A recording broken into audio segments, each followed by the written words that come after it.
I'm quite sure that I really did miss my calling because ever since I was a little girl, I wanted to be a journalist, and I do still do a lot of writing and things. But I mean, like on the news, those were my role models. Some people looked at models. I'm looking at Dan Rather on the evening news, and anytime it was a woman, I was just like all for it. I remember in Philadelphia, my favorite newscaster was a lady who had a certain kind of a condition that made her fingers fuse together, and she had the sunniest smile, blonde lady.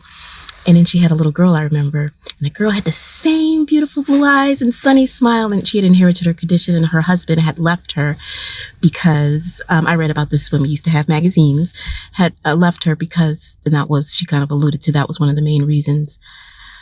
And I always wanted to do that. I always wanted to tell the stories. But anyway, how this helps me in real life is that I can always get stuff out of people. And if I go out and you're meeting somebody for the first time, I can always get some stuff out of them. And then sometimes they'll realize that they've been talking and I haven't really revealed that much about myself. That is, if I care. I went out one time in, was it Ann Arbor? And with a gentleman, it was a first date, dressed very nicely, reminded me of Russell Hartley, I think his name is.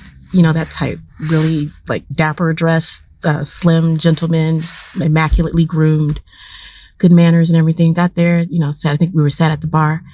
And then somehow or another, as we were talking in the first, it couldn't have been more than 10 minutes, I got him to come out and say that, and let me just, to set the scene, he was really happy to see me, really seemed like he, the way he presented himself, that he was just really happy to see me, liked the way I looked, was pleased with that. And, wasn't like he thought I had catfished him or anything like that. Seemed excited, polite, all that kind of good stuff, paid me attention. But I got him to admit that he had just broken up with whoever it was, his girlfriend or whomever, and that she'd gone off to another man or something like that. And that if that she would like call like right then, the only reason that he was here on this date with me is because she left for another man, but he would go back to her in a heartbeat.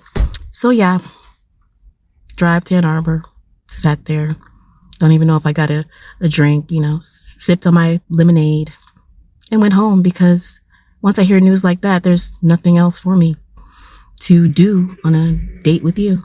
But